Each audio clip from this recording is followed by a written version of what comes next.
सिंहगड रस्त्यावरील राजाराम पुलाजवळील उड्डाणपूल वाहतुकीसाठी खुला करावा यासाठी राष्ट्रवादी काँग्रेस शरदचंद्र पवार पक्षाच्या वतीने आज आंदोलन करण्यात आले। सिंहगड रोड व परिसरातील नागरिकांना रोज वाहतूक कोंडीचा मनस्ताप सहन करावा लागत आहे।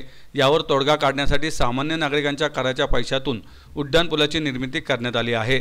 मात्र सामान्य नागरिकांचा हा उड्डाणपूल केवळ काही विशिष्ट नेत्यांच्या हातून उद्घाटन होण्याच्या प्रतीक्षेत आहे। सामान्य नागरिकांच्या यातनांकडे दुर्लक्ष करून केवळ काही नेत्यांची मर्जी सांभाळण्यात व्यस्त असणाऱ्या महानगरपालिका प्रशासनाने तातडीने हा उड्डाणपूल वाहतुकीसाठी सुरू करावा या मागणीसाठी शहराध्यक्ष प्रशांत जगताप यांच्या नेतृत्वात राष्ट्रवादी काँग्रेस शरदचंद्र पवार पक्षाच्या वतीने हे आंदोलन करण्यात आलं। महानगरपालिका प्रशासन हाय खुला करा उड्डाणपूल खुला करा अशा घोषणांनी संपूर्ण सिंहगड रोड परिसर दणाणून गेला होता।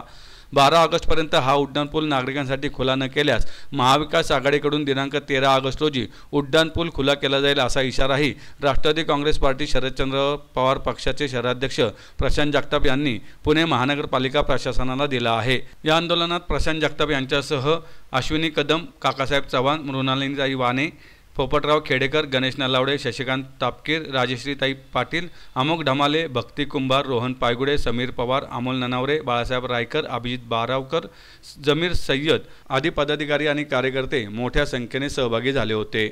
मागची तब्बल 5 वर्षाचे उड्डाणपुलाचं एकूणच कामकाज चालू आहे। पुणेकरांच्या मतांच्या जोर महापालिका लोकसभा विधानसभेच्या निवडणुका जिंकण्याकरता या उड्डाणपुलाचं काम लांबवण्यात आलं।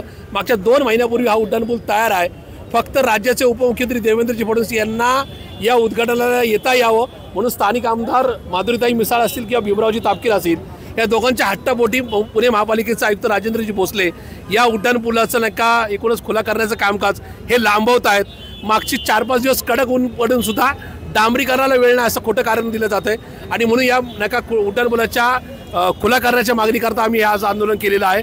आज या आंदोलनाच्या माध्यमातून आम्ही पुणे महापालिकेला इशारा दिलेला आहे की पुढच्या 4 दिवसात तुम्ही देवेंद्र फडणवीसांना आणा, नरेंद्र मोदींना आणा किंवा या ठिकाणी जो बायडनला आणा, हा उड्डाणपूल तुम्ही 4 दिवसात खुला करा।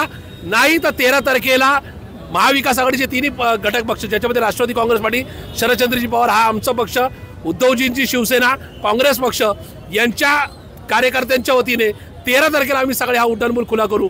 डांबरीकरण हो अथवा नाही हो, हा उड्डाणपूल किती जरी पोलीस बंदोबस्त असला तरी आम्ही खुला करू। आयुक्त राजेंद्र भोसले यांनी महापालिकेचा आयुक्त आणि प्रशासक म्हणून कामकाज करावं। त्यांनी आता देवेंद्र फडणवीसांचा आणि राज्य सरकारचा दबाव झुगारून लावावा अशी आमची त्यांना विनंती आहे। कृपया या ठिकाणच्या सिंहगड रस्त्यावरच्या लोकांची तारांबळ तुम्ही पहा, त्यांच्या सहनशीलतेचा अंत बघू नका, हा इशारा किंवा ही विनंती या निमित्ताने मी राजेंद्र भोसले यांना करू इच्छितो। दरम्यान या भागाच्या आमदार माधुरी मिसाळ यांनी मात्र राष्ट्रवादीच्या आंदोलनावर टीका केली आहे।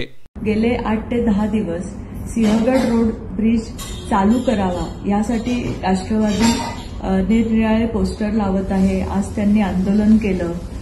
मला आपल्या सगळ्यांना एक सांगायची म्हणून मी हा व्हिडिओ केलेला आहे की प्रशासनाने 8 तारखेला असं सांगितलं होतं की 8 तारखेला ब्रिजचं काम होईल, पण कॉन्क्रिटीकरण पावसामुळे शक्य झालेलं नाही आहे। 3रा कोट दिल्याशिवाय जर आपण ब्रिज चालू केला तर तिथे खड्डे पडण्याची शक्यता आहे असं प्रशासनाकडनं इंजिनियरनी सांगितल्यामुळे आपण ते उद्घाटन घेऊ शकलेलो नाही। पण राष्ट्रवादी काहीतरी दाखवायचं म्हणून, कारण ते स्वतःनी काहीच कामं केलेली नाहीयेत, त्यामुळे दुसऱ्याच्या बाबतीमध्ये फक्त निगेटिव्ह नरेटिव्ह तयार करणं हे एकच काम आता विरोधी पक्षाला राहिले असल्याकारणाने ते त्याच्यावर आंदोलन करत आहेत। आणि मला खरंच सांगायला समाधान वाटतं की माझ्या सिंहगड रोडच्या कुठल्याच मतदारांनी आजपर्यंत तो ब्रिज चालू करावा याच्यासाठी आग्रह केलाय किंवा मला फोन केलाय असं काही झालेलं नाही। पण त्यांच्या नावावर राष्ट्रवादी आज आंदोलन करते। त्या आंदोलनामध्ये पण माझे सिंहगड रोडचे कोणीही नागरिक मला दिसून आलेले नाहीये। नागरिकांचं असंच सहकार्य मला राहावं। पुढच्या ह्याच्यामध्ये ज्या वेळेस 3रा कोट होईल आपण पुढच्या आठवड्यातच त्या ब्रिजचं उद्घाटन करू।